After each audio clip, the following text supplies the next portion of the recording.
யுதிஷ்டிரன் இந்திரபிரசத்தின் மன்னனாக முடிசூடப்பட்டதும் ராஜசூய யாகம் நடத்த முடிவு செய்து அதில் கலந்து கொள்ள மற்ற தேசத்து மன்னவர்கள் அனைவருக்கும் அழைப்பு கொடுத்தான்.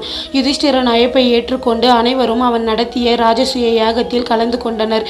யாகம் முடிந்ததும் யாகத்தில் கலந்து கொள்ள வந்தவர்களுக்கு செய்ய வேண்டிய பதில் மரியாதையில் முதல் மரியாதை யாருக்கு செய்ய வேண்டும் என்ற குழப்பம் வந்ததும் பீஷ்மரும் சபையில் இருந்த மற்ற பெரியவர்களும் முதல் மரியாதையை கிருஷ்ணருக்கு தர சொல்லி பரிந்துரை செய்தனர்.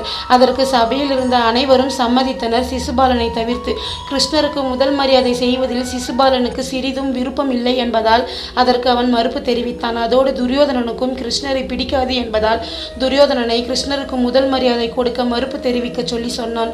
ஆனால் துரியோதனன் அதற்கு, எனக்கு எந்த அளவிற்கு இந்த 5 பாண்டவர்களையும் பிடிக்காதோ அதே அளவிற்கு புல்லாங்குழலை கையில் ஏந்தி இருக்கும் இந்த கிருஷ்ணனையும் எனக்கு பிடிக்காதுதான். இருந்தாலும் என் விருப்பு வெறுப்புகளை வைத்து நான் இதில் மறுப்பை தெரிவிக்க முடியாது. என் பார்வையில் பாண்டவர்களின் முதல் மரியாதைக்கு இந்த கிருஷ்ணன் தகுதியானவன் தான். ஏனென்றால் இவன் எப்பொழுதும் பாண்டவர்களின் நன்மையை விரும்புபவன். யார் ஒருவன் நாம் நன்றாக இருக்க வேண்டும் என்று விரும்புகிறானோ, நமது சுகத்தை விரும்புகிறானோ அவர்களுக்கு நாம் முதல் மரியாதை செய்வதுதான் சரியாக இருக்கும். அந்த வகையில் பார்த்தால் பாண்டவர்களின் நன்மையை விரும்பும் இவனுக்கு பாண்டவர்கள் முதல் மரியாதை செலுத்துவதுதான் சரி. அதனால் நான் இதில் மறுப்பு தெரிவிக்க எதுவும் இல்லை என்று சொல்லிவிட்டான். அதற்கு சிசுபாலன், இந்த கிருஷ்ணன் செய்யும் மாய வித்தைகளை பார்த்து நீயும் பயந்து விட்டது போல் தெரிகிறது. உன்னை ஒரு வீரன் என்று நினைத்து என் துணைக்கு அழைத்தேன் பார், என் புத்தியை சொல்ல வேண்டும். இனி உன்னை வீரன் என்று சொல்லிக் கொள்ளாதே என்று கத்தினான் சிசுபாலன். அதற்கு துரியோதனன், நீ சினத்தில் தன்னை மறந்து பிதற்றி கொண்டிருக்கிறாய். உன்னிடம் வாக்குவாதம் நடத்தி என்னை நான் முட்டாளாக்கி கொள்ள விரும்பவில்லை சிசுபாலா. இப்பொழுது உன் சங்கடம் என்னவோ அது யாருடனோ அவரிடத்தில் மட்டும் பேசு. என்னிடம் பேசி உன் நேரத்தை விரயம் செய்யாதே என்று சொல்லிவிட்டு அமைதியாக அமர்ந்து விட்டான் துரியோதனன். சிசுபாலன் மீண்டும் சபையில் இருப்பவர்களை பார்த்து, மாடு மேய்ப்பவனுக்கு எதற்கு முதல் மரியாதை? முதல் மரியாதை இவனுக்கு கொடுப்பதற்கு எதற்கு எங்களை போன்ற மன்னர்களை அழைத்து அவமதிப்பு செய்கிறீர்கள் என்றான்.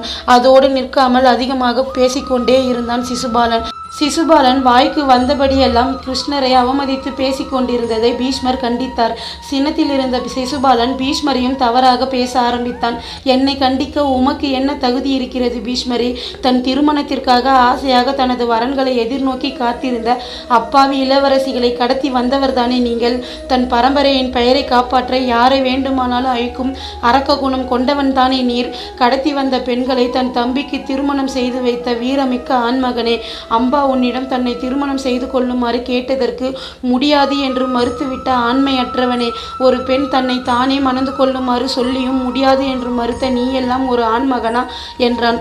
சிசுபாலன் பீஷ்மரை ஆண்மையற்றவன் என்று சொன்னதும் யுதிஷ்டிரன் சபையில் இருந்த அனைவரும் அதிர்ச்சியுற்று என்ன செய்வது என்று புரியாமல் அமைதியாக இருந்தனர், பாண்டவர்கள் உட்பட. ஆனால் அந்த சபையில் ஒருவன் மட்டும் பீஷ்மரை பற்றி தவறாக பேசியதும் சினம் கொண்டு பொங்கி எழுந்து சிசுபாலனை திட்ட ஆரம்பித்தான். அவன்தான் துரியோதனன்.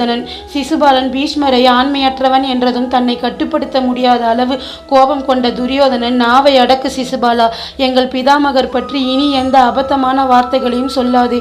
உனக்கு எவ்வளவு துணிச்சல் இருந்தால் என் அருகில் எங்கள் பாட்டனான பிதாமகரை இவ்வளவு இழிவான வார்த்தைகளால் பேசியிருப்பாய். நீ பேசிய இந்த அவமதிப்பான வார்த்தைகளுக்கு இது என் ராஜ்யமான அஸ்தினாபுரமாக இருந்திருந்தால் இந்நேரம் என் பிதாமகரை அவமதிப்பாக பேசிய உன் நாக்கு வெட்டப்பட்டிருக்கும். இது வேறொருவரது ராஜசபை என்பதால் நான் பொறுமையாக இருக்கிறேன்.